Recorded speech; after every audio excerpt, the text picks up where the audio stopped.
Hello. Today, you will hear a story about a man's revenge. Everyone has their own entertainment in life. I love an active lifestyle. I always like getting new doses of adrenaline. I have tried a lot of things in my life. These are skydiving, skiing down steep slopes, bungee jumping from a bridge, and much more. My life was very bright, filled with a variety of impressions. I myself tried to connect my work with my lifestyle. Initially, I worked as a skydiving instructor and sold some sports equipment. After a while, I would already have my own small business. It all started with one small shop which had only quality goods. I was well versed in this matter and understood very clearly that the life of my clients directly depends on the quality of these products. And my business gradually developed, bringing in more and more money. But my life, saturated with all the colors of the rainbow, was deprived of the main thing: family warmth and comfort. I practically did not appear at home. I was always either at work or receiving new doses of adrenaline. But one day a very interesting thing happened.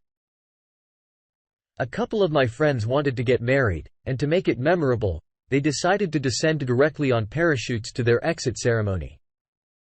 I undertook to help them in this matter. I instructed the guys in detail and prepared them, since they themselves were newbies in this business and were very worried. I arranged the perfect wedding gift for them. They will remember this flight for the rest of their lives. At this event, I met Meredith, a pretty brunette who won my heart. Meredith and I have been married for over 15 years. There was no room for boredom in our lives. She, of course, did not much share my extreme forms of entertainment, but she liked to travel with me around the world. Quite often we were in the mountains. Skiing down a steep slope was one of my favorite pastimes. "Meredith, my love, are we going to the mountains next week?" I asked my wife. "Yes, Stephen. I love the fresh air," Meredith answered. "That's good. I will prepare everything necessary for our trip. You know how long and how much I wanted to go to this place." "Yes, dear. I hope you get exactly what you wanted there. I never rented equipment. I always brought only my own tested. Despite my extreme entertainment, I paid a lot of attention to safety. This time, we ended up in a beautiful resort with very steep mountains. This time I tried to conquer one of the steepest routes. My experience allowed me to go down an incredibly difficult route. The mountain seemed to challenge me, and I gladly accepted it." "Meredith, you're kind of silent today. Something happened?" "No. Stephen, everything is in order. Probably just did not get enough sleep." "Well, you give. You look at what beauty is around. There is no time for sleep. There is still so much time to try," I said with admiration. "Stephen, I understand you very well, but today I'll probably stay at the hotel. I'm weak and tired. Maybe I got sick. Damn it. Dear, but today I will conquer this difficult route. How am I going to do this without my favorite fan? I thought you would fly with me in a helicopter and cheer me up before this descent." "Honey, I would love to, but come on yourself today. I believe in you, you will definitely succeed." "Okay. Darling, then wait for me at home with a victory." "Definitely, dear, be careful." "Okay. Bunny." It was a wonderful morning. The sun shone brightly, setting fire to the snowy peaks, blinding with their whiteness. We were approaching by helicopter the slope that I had to conquer. "The weather is good today," said Bradley, the pilot of the helicopter that brought me here. "Yes, Bradley. This is incredible beauty. It will be a wonderful trip. Yes, Stephen, you will definitely not forget this descent," Bradley said with a smile. "I'm sure it will. So Stephen, look, here's a search beacon. Let us know where you are. If something goes wrong, then you press this button, give a distress signal, and we will find you." "Understood, Bradley. Thank you very much. Hope it doesn't come in handy." "Of course, not useful, Stephen, you're a professional. I admire you, but let it be with you. All right. Bradley, go back. I'll start going down. All right, Stephen. Good luck to you. Bradley flew away in a helicopter. I was left alone on a snowy peak. It was an impressive mystery. The slope was quite steep, but I was completely sure that I could handle it. I put on my skis, got ready, and started down the slope. It was just incredible. I skillfully went around rocks and cliffs. But then something went wrong. My ski binding broke, and I began to roll down a steep slope. I don't know how I survived and how long I rolled down this slope. I hit my head hard and lost consciousness. When I woke up, I was afraid to move. I understood that I should not have survived such a fall. I began to slowly pinch myself. It looked like a couple of ribs were broken, but the rest of the bones were intact. When I passed out, my body went limp, perhaps because of this. I did not break the spine and other limbs. There was a wild noise in my head. I hit hard. But still, there was not much blood, just not a big cut on the head. But there were all signs of concussion. When I came to my senses a little, I tried to understand where I was. This place was far from civilization. There were no houses and people nearby. It inspired some despair, but I was prepared for such situations and I knew how to survive. I saw fragments of my skis near me. I took a closer look at the ski binding and noticed that it had been taken out of position in advance. Someone deliberately damaged the mount in such a way that I did not notice. But who needed it? I did not understand. But now it was not important. Now my task was to survive in this cold, deserted place. I was wearing a good tracksuit and a jacket that kept warm well. But that wasn't enough. I needed to find a place where I could rest and warm up a bit. Walking across these snow-covered plains was unrealistic. There was a thick layer of snow here, and I just fell through. From broken skis, I built a kind of snowshoes. This helped me stay on the surface of the snow. And I went to look for my temporary home. Soon I was lucky to find a small cave. I had matches with me, so I didn't have to make fire by rubbing dry sticks. Finally, I built a fire and began to warm myself. I had little water and supplies because I did not intend to stay here for a long time. I took out a small iron mug and melted the snow in it to get a good drink. My body ached. I felt that I was all covered in abrasions and bruises. It was hard to breathe because of broken ribs. I had an elastic bandage tucked away with which I wrapped my torso as tight as possible. I took out the beacon that Bradley gave me, but it was not working. I opened the panel and saw that there was not even a power source. It dawned on me that this was all planned. They definitely wanted to kill me and hide everything as an accident. My only hope was to get to the place where I was, to be picked up. According to the navigator, it was still a couple of dozen miles from me. But to overcome such a distance in the cold without skis and in my condition was very difficult. I decided to go on the road the next day as it was already getting dark, and I had too little strength. I found a small hill without snow where dry grass was growing from this hay. I built myself a place to sleep for the night. The next morning, with the first rays of the sun, I set off. My body ached terribly. It was very hard for me to walk, but I did not retreat from my goal. I walked for a long time, and now I finally the place where the place of my evacuation should have been. But there was nothing here.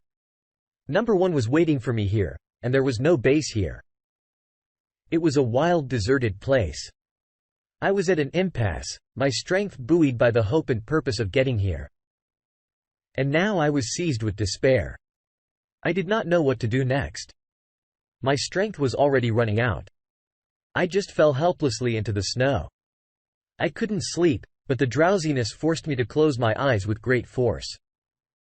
And now, in a semi-conscious state, I heard the barking of dogs. I really didn't understand whether it seemed to me or whether it was not dogs, but a pack of wolves. In any case, I no longer had the strength to resist, and I passed out. When I opened my eyes again, I was frightened and wanted to stand up abruptly, but I couldn't. My body was very weak. Hush, man, hush. Some guy told me in front of me. Where I am? I asked him. In my house. You are very lucky. I don't go to this area often. But this time, I was riding a sleigh with dogs in harness and noticed you. To be honest, I was surprised you were still alive. So consider yourself lucky, and it's your second birthday. What is your name? My name is Stephen. Thank you very much for saving my life. What is your name? My name is David. So how did you get into this situation? David, I decided to take a ride, but everything clearly did not go according to plan. Yes. I noticed. I saw your transmitter. Whoever gave it to you, obviously, didn't want you to survive. I know, David. But I don't understand why it was necessary. Well, I can only give you one piece of advice. Be careful with the people closest to you, believe me, it could be one of them. Thanks for the advice, David. I stayed with David for a few days and decided to return home. I returned secretly and was in no hurry to show up. I slowly approached my house. The window was open. I was passing by. I already wanted to go home and make Meredith happy. This is the only person I did not doubt. But suddenly, I heard Meredith answering someone's phone. Hello. Yes. My dear. What? Yes. I'm collecting Stephen's things. Yes. My beloved, of course, I will come. Meredith answered. It just shocked me. Cold sweat broke out on my forehead. To whom did she speak so sweetly? I changed my mind about going home and decided to follow Meredith. I had a terrible sense of betrayal. I got back in my car and started to wait. Soon Meredith left the house and got into her car. I followed her. We drove up to a private house.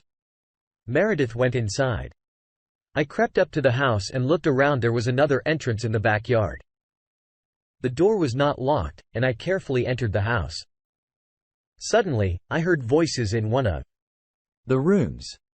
My instinct told me to get my phone and film everything that was happening. I carefully crept up to the door and slipped the phone into the crack of the half-opened door. Bradley, I still can't calm down. What if he survives? What if they suspect us of something? Will they find him? Meredith, don't worry. Everything was set up perfectly.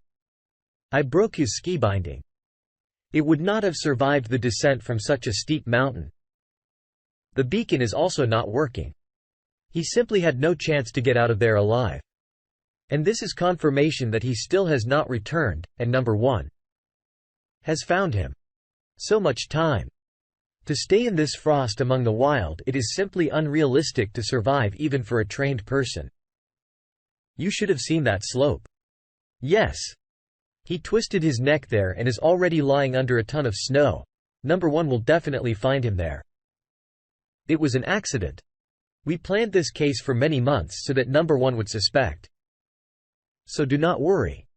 Soon you will officially be a widow and receive all of Stephen's property. And his corpse will remain lying in the snow. It's good that it was so. I'm already waiting for when. Finally, I will own all his estate.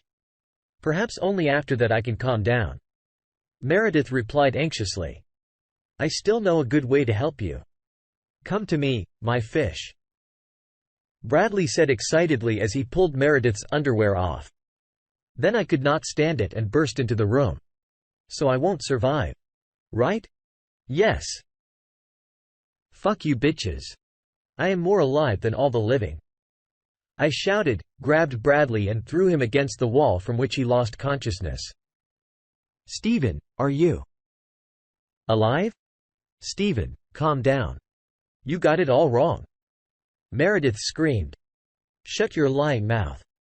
I yelled and gave Meredith a good punch, which knocked her out too. The plan of my revenge came to me unexpectedly and instantly. Wasting no time, I drove the car to the backyard and quickly loaded these creatures inside the car. Then I went to the airfield where I had a small private plane. When they woke up, we were already in the air. "Well, the creatures I see woke up?" I asked with a crazy face. "Stephen, what are you thinking?" Meredith screamed hysterically. Stephen calmed down. "Please, let's solve this issue in a calm atmosphere. Let's talk." whined Fry and Bradley.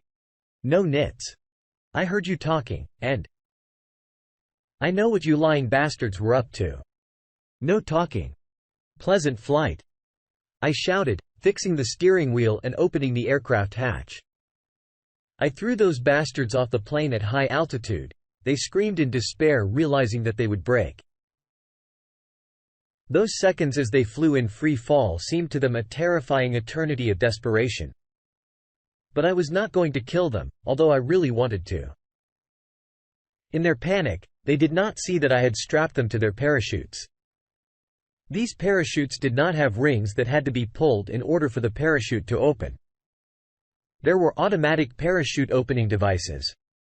And after a while I saw the parachutes open. When those bastards landed, they were glad to be alive, of course, but the police were already waiting for them. I called a good friend of mine who had connections with the police, so the guys quickly drove up to arrest these bastards. I handed over the filmed video of their frank conversation.